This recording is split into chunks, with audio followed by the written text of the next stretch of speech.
হে everyone, কেমন আছেন সবাই? আশা করছি সবাই খুব ভালো আছেন। আমিও খুব ভালো আছি। আমি কনক চলে আসলাম আবার একটা নতুন ব্লগের সাথে আপনাদের সাথে আলাপ করতে। এই দেখুন, আমাদের বাড়িতে আনা হয়েছিল ৪ জনকে। আপনাদের তো আগের ভিডিওতেই জানালাম। তো ২ জনকে আজকে ছাড়া হয়েছিল ছাদের মধ্যে। তো ওরা বেশ ভালোই গম খাচ্ছিল। আর একজন একটু বাচ্চা ছিল। তো সে আজকে মানে মারা গেছে পাখিটা।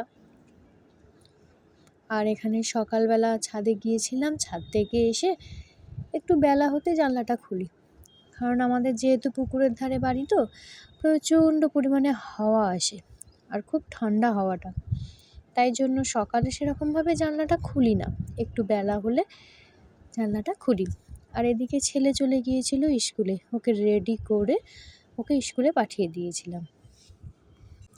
আর আজকে যেহেতু আমাদের বাড়িতে হবে পুজো, পৌষ পার্বণের পুজোটা আজকেই হয় আমাদের বাড়িতে। তো তাই জন্য এখানে দেখো নারকেলগুলো করার জন্য ওটাকে ফাটিয়ে নিয়েছিলাম।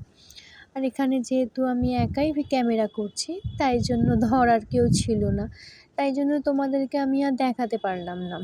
এই দেখো নারকেলটা ফাটিয়েছি, নারকেলটাকে এবার কুড়ে নেব। আর আজকে আমাদের পুজো হবে, বাউন ঠাকুর আসবে কিছুক্ষণের মধ্যেই। তো তাই জন্য একটু জোগাড়টা তাড়াতাড়ি করে নিচ্ছিলাম। আর আমাকে যারা যারা কমেন্ট করো তাদেরকে অনেক অনেক, সেই সব দিদিভাই এবং দাদাভাইদের অনেক অনেক ভালোবাসা আমার তরফ থেকে। আর এখানে মা বসেছিল, জোগাড় করছিল, এদিকটা পুজোর জোগাড়টা মাই করছিল, আর ওইদিকে আমি রান্নার জোগাড়টা করছিলাম। আর এখানে পিঠে করব বলে একটু আগের থেকে চালটাকে একটু ভিজিয়ে রেখে দিয়েছিলাম, যেহেতু বিকাল থেকে পিঠে করাটা শুরু করব, তাই জন্য। আর ওদিকে ছেলেও বিকালবেলা পড়তে চলে যাবে, তারও একটা ব্যাপার থাকে, ওকে খাওয়ানো, ওকে গুছিয়ে দিয়ে পড়তে পাঠানো। তো তাই জন্য আগে থাকতে আমি একটু গুছিয়ে রেখে দিচ্ছিলাম। আর এখানটা নারকেলটাকে হালকা করে একটু ভেজে নিয়েছিলাম চিনি দিয়ে, ওটাকে আমি পাটিসাপটা করব বলে। কারণ এদিকে যখন আমি এগুলো রেডি করছিলাম তখন ওই দিক থেকে আওয়াজ আসছিল, শাঁখ বাজছিল। আর আমাদের পাড়াতে কয়েকটা ঘরেতে একজনই বাউন ঠাকুর পুজো করে। তো তিনি এসে গেলে একবার যদি ফিরে যান তাহলে আর তাকে আর পাওয়া যায় না, তাই জন্য দাঁড়িয়ে থাকতে হয় কতক্ষণ পুজো হবে সেই আশাতেই। তো কাদের কাদের বাড়িতে আজকে পুজো হলো একটু কমেন্ট করে জানিও।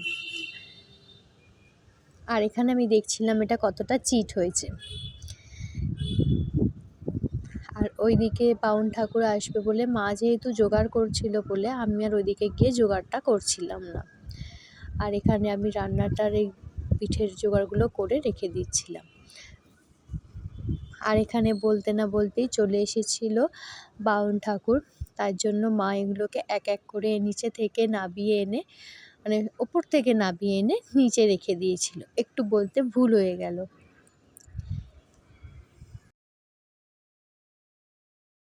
আর এগুলো দেখিয়ে আগের দিনকে আমার শাশুড়ি মা এগুলোকে বানিয়ে চালের জায়গায় যেখানে যেখানে রেখে দিয়েছিল।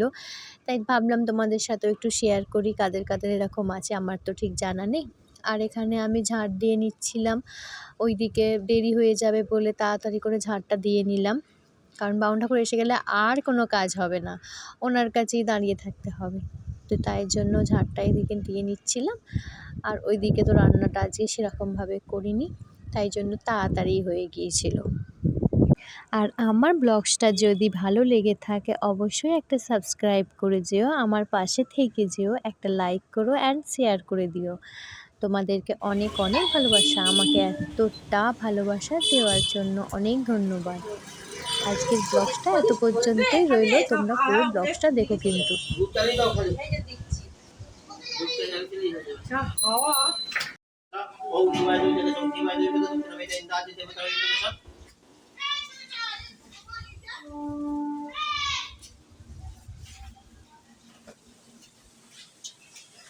বাবা সব উড়ে চলে যাচ্ছে কেন নেই?